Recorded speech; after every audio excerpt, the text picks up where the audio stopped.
দেশে ভেড়া সচরাচর দেখা গেলেও দুম্বার খামার বা বাণিজ্যিকভাবে দুম্বা পালন বিরল। যদিও ভেড়া এবং দুম্বা দুটো প্রাণী দেখতে খানিকটা একই এবং একই পরিবারের, তবে আছে পার্থক্য। বর্তমানে দেশেই বাণিজ্যিকভাবে পালন হচ্ছে মরুর এ প্রাণী। গাইবান্ধার সাদুল্লাপুর উপজেলায় ২২ শতক জমির উপর গড়ে তোলা হয়েছে দুম্বার খামার। পেশায় চিকিৎসক হলেও কৃষক বাবার স্বপ্ন পূরণে ছেলেরা খামার তৈরির প্রস্তুতি নিচ্ছিল, কিন্তু হঠাৎ করেই মারা যান বাবা তারা মণ্ডল। তবে থেমে থাকেননি তারা, শুরু করেন দুম্বা পালন। জিন্না মণ্ডল জানিয়েছেন, তাদের এই খামার দেখতে আসেন খামারিরা, নেন নানান পরামর্শ।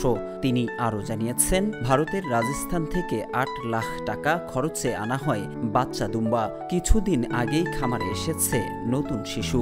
এক্সট্রিম মশার কয়েল প্ল্যান্ট ফাইবার দিয়ে তৈরি, ডেঙ্গু চিকুনগুনিয়া বাহি সহ যে কোনো মশার বিরুদ্ধে দেয় এক্সট্রিম সুরক্ষা। আমার বাবার স্বপ্ন ছিল, আমার এই বাবা বেঁচে থাকা পর্যন্ত এই বিল্ডিংটা, তো বাবা মারা যাওয়ার পর এটা আমরা দায়িত্ব নেই 2 ভাই, পাশাপাশি আমার মা আমাদেরকে সহযোগিতা করে। ভারতের রাজস্থান থেকে আমি 3টা দুম্বা প্রথমত 8.5 লক্ষ টাকা দিয়ে কিনি, তারপর কিছুদিন পর আবার 2টা প্রায় 6,30,000 টাকা দিয়ে কিনি। কেনার পর আজকে আমাদের দুম্বা মোটামুটি ফার্মে অনেক। আমরা এলাকায় একটা অনেক সাড়া পাচ্ছি, এলাকায় একটা অনেক ভালো একটা কিছু সবাই আসছে, প্রতিদিন অনেক জায়গা থেকে মানুষ যাচ্ছে। সরেজমিনে দেখা যায় খাবার পরিবেশন সহ দুম্বা পরিচর্যায় ব্যস্ত সময় পার করছেন প্রয়াত তারা মণ্ডলের স্ত্রী পারভিন বেগম। ছোট বড় দুম্বাগুলোকে দিচ্ছেন খাবার। তিনি জানিয়েছেন, ঘাস, ভুসি এবং গাছের পাতা খাওয়ানো হয় পশুগুলোকে, আর এসব কাজ বেশ উপভোগ করেন তিনি। টাইমে দেই, সকালে দিই, দুপুরে দিই, ফিরে যে বিকালে দিই। এটা দেখার জন্য মেলার লোকজন আসে, সারা গ্রামে অনেক লোকজন আসে।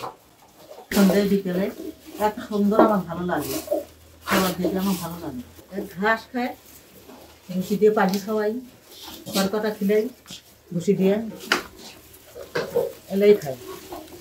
প্রাণীগুলো দলবদ্ধভাবে থাকতে পছন্দ করে। ছাগলের চেয়ে দুম্বার রোগ প্রতিরোধ ক্ষমতা বেশি হওয়ায় এটি পালন সহজ এবং চিকিৎসা খরচও কম। তবে আবাসস্থল হতে হবে পরিবেশ বান্ধব। জানা গেছে, বর্তমানে এই খামারে থাকা এক একটি দুম্বার ওজন 75 থেকে 120 কেজি পর্যন্ত। ধারণা করা হচ্ছে প্রতিটির বাজার মূল্য দাঁড়াবে 1.5 থেকে 2 লাখ টাকা।